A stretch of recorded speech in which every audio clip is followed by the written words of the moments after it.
It's Your Lucky Day magiging regular show na before TV Patrol. Bentang-benta nga at patok na patok sa mga netizens, mapa-online viewers man o televiewers ang It's Your Lucky Day.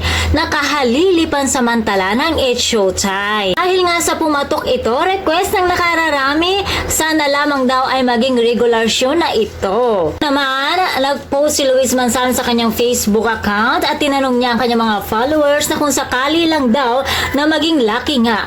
Di man samang mangarap, ano ang mas gusto ninyo sa It's Your Lucky Day? Before Showtime or before TV Patrol? Kamihan ng mga netizens, ang bet nila ay before daw TV Patrol. Nag-trending pa ito sa X. Actually, araw-araw trending. Sa pilot episode pa lang, trending na ang It's Your Lucky Day. Actually, nung ni-reveal ang mga host dito, walang question. O, bakit siya kasama? Hindi, kundi, wow, si Luis Manzano, Mila Controveros, and Jenica Garcia, ay napaka-natural lang at iba ang karesma nila sa pagpapatawa. Syempre, iba din sa Showtime at iba din dito ang bagong mga makakasama, bagong mga grupo na naman na mamahalin natin na may posibilidad pa na araw-araw na natin sila mapanood. 14 day ay magiging 14 ever. 14 ever. Ayan. Kaya naman mga kaya nakikilaki din ako. Ano nga ba ang mas bet nyong time slot kung sakaling nga magiging regular show na ito?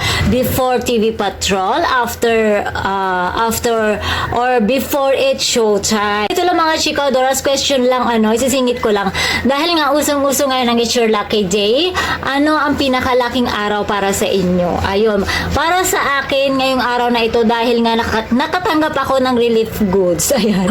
Mula sa barangay ito. At ito nga po ang aking natanggap. O, ayan, di ba? Lucky 7. Ayan, di ba? It's my lucky day.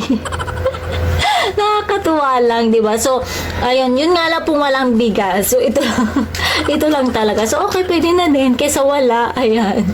Kung sakaling ako naman ang tatanungin, I think anytime. Kasi nga naman taong bahay lamang ako. Taong bahay lamang ako na naghihintay maputulan ng internet. Hindi. Anytime talaga, kahit saan bet ko. Kasi nga, di ba, kung before Showtime, parang tuloy-tuloy ang saya. Di ba? Parang unlimited ang saya pag before Showtime. Kapag before TV Patrol naman, parang after work, yung mga especially sa mga nagtatrabaho or galing sa school and then makakapanood ng ganito, parang nakakatanggal stress. So anytime, kahit anong time nila ilagay. Ayan. So itong It's Your Lucky Day, napansin ko lang na nung pilot episode niya, bentang-benta na, pumatok na, nagustuhan ng mga online viewers and televiewers.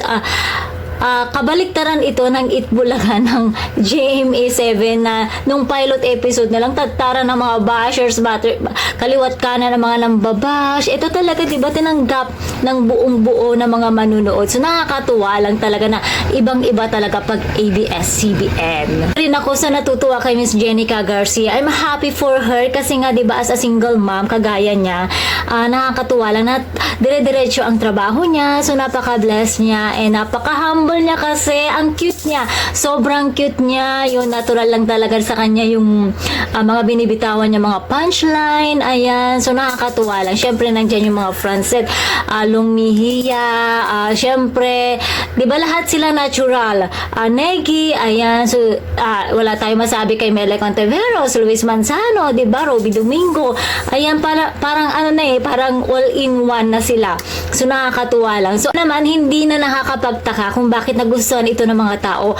Siguro ito rin yung dahilan kung bakit talaga tinanggap na ng It's Showtime yung 14 day suspension, para alam mo yun, para magkaroon tayo ng bagong show na kakaaliwan, para magkaroon ng bagong show na kakaabangan. Siyempre, sa pagbabalik ng It's Showtime, ayun na, namimiss nyo na bang It's Showtime? Huwag kayong mag-alala dahil malapit na nating mapanood. At siyempre sa kanilang pagbabalik ay siguradong pasabog ang dala nila sa atin. Ayan. Kaya naman mga chikadoras, comment down below na kung ano ang time na gusto nyo sa It's Your Lucky Day. Before it show time or before TV Patrol. Ayun. Yan lamang mga chikadoras. Ayan. Please don't forget to watch, like, share, and subscribe my channel. Thank you for watching. Bye!